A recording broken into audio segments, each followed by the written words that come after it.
absolutely stunning. One of the biggest stories I saw in the NFL this weekend. Carson Wentz's stock is falling so fast. I mean, you might as well call him GameStop right now. Okay, he's done in Philly. It feels over for Carson Wentz. Jalen Hurts, I love that the young guy, okay, he wasn't a first-round pick. They didn't even think that he would be challenging Carson Wentz last year. He is now taking the receivers under his wing and saying, yo, roll with me. I'm going to be the guy. You know, you almost feel bad for Carson Wentz. We haven't seen someone fall this badly in the league since almost Ryan Leaf, who was drafted high and then just immediately went downhill. Carson Wentz was like the MVP of the league, Chris, in his second season. I was out here at the game, Rams-Eagles, when he messed up his knee, and he never has been the same. Chris, you could look at a lot of stats. There is a lot of data from last season that says he was the worst quarterback in the NFL. I think Jalen Hurts makes sense going forward. I think this is almost a buy low spot on the Philadelphia Eagles. They were a dumpster fire last year, again with the injuries. I know they got a new head coach. They need a new training staff as well. Maybe Carson Wentz lands with the Bears. I hear that's an organization that loves overdrafted former number 2 picks. You know, Trubisky stinks, and now maybe they bring in Wentz. But Jalen Hurts is the guy in Philly. I love it. Well, first, let me say this. Carson Wentz does not need to get within 1,000 miles. Maybe that's a little bit of an overstatement. 500 miles of Chicago. Doesn't a guy named Nick Foles still play there? Why in the world? Carson Wentz needs a totally fresh start. You think, I mean, one of his downfalls was that he had to look over his shoulder and see Nick Foles led his team to a Super Bowl. You think he wants to go back to that? Chicago shouldn't even be thinking about Carson Wentz unless they get rid of Nick Foles. Then I'm fine with it. But no, you can't have both of those guys in the same locker room again. Now, as far as Jalen Hurts, I'm stunned that you're stunned. Jalen Hurts has intangibles galore. I am a big intangibles guy when it comes to quarterback because look at Tom Brady. What's made him the GOAT? It's not his arm strength. It's not his foot speed. It's not his athleticism.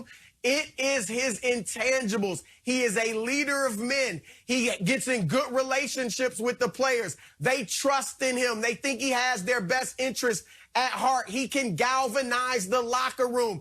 Joe Montana, another guy some people think is the GOAT. Same thing with him. Dak Prescott, not in their league, don't get me wrong, but he has intangibles. That's why they love him down there in the locker room in Dallas. Russell Wilson was another guy. Some guys just have it, and Jalen Hurts showed us by the way he handled his situation with Tua in Alabama. He showed us at Oklahoma, and he showed us last year by stepping in and immediately turning that team around. They beat the New Orleans Saints in his first start. I know they lost the last 3 with him, but there were obviously circumstances going on there as well.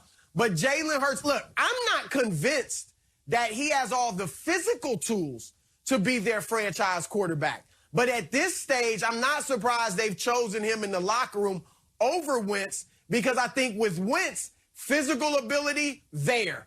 Arm strength, there. You know, running the ball, there. His problem was a lack of intangibles, not getting those guys in the locker room to believe in him and follow him. And that's where I think Hurts has won these guys over. Yeah, Chris, that's a great point about Jalen Hurts. And adversity is really a theme here, right? We saw Hurts. I think he was something obscene, like 25-1 at Alabama. And then Tua comes in and takes his job and wins a national title.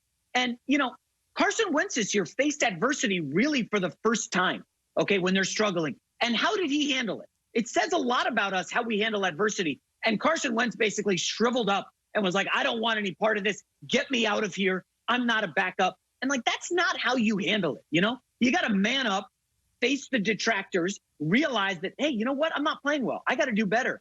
And by all accounts, you know, the Philadelphia Inquirer had a great story about how Carson Wentz was just walking around the facility like it was still his show, even though he was performing at an awful level. And just because he had, like, the GM's ear and the owner loved him. And I just didn't like what I saw from Carson Wentz at all. Jalen Hurts, I would agree with you, Chris. He feels more like a leader of men than Carson Wentz. Remember, Hurts was drafted. I think he was a second-round pick. And they were like, oh, he could be a gadget guy. You know, he could come in with some goal line trickery, do some fun stuff, line up at wide receiver. And Jalen Hurts was like, okay, And then he comes in and starts and takes down the Saints.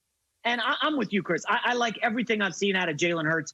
I would look at him as the guy moving forward. Plus, Chris, if you are able to start him and unload Wentz, you then can work around his salary, which is very depressed compared to Wentz's, and you can build around the edges in the secondary, which needs massive help. And maybe Philadelphia turns it around quicker than I thought. Jay, I know I've got you second guessing your Carson Wentz to Chicago take, so I'm going to give you your new answer. All right, Carson Wentz needs to go to Indianapolis. That is the answer. You get him out of the NFC. You send him to the AFC. Frank Reich is there. Frank Reich was the guy in Philly. You mentioned Wentz on his way to the MVP in 2017. Who was the offensive coordinator? It was Frank Reich. All right, they need a quarterback. Their defense is solid. Got a nice running game with Jonathan Taylor, some decent receivers, and it's a completely fresh start. That is what Carson Wentz needs more than anything. He shares a Christian faith with Frank Reich. They can connect with that. I think Reich is a guy that believes in Wentz. If he has a chance to resurrect his career, I think Indianapolis is as good a place as any. And I do think, as bad as Wentz was last year, and to be honest, for the most part, but for the end of the season 2 years ago, he hasn't been good since he came back from the injury in 2017.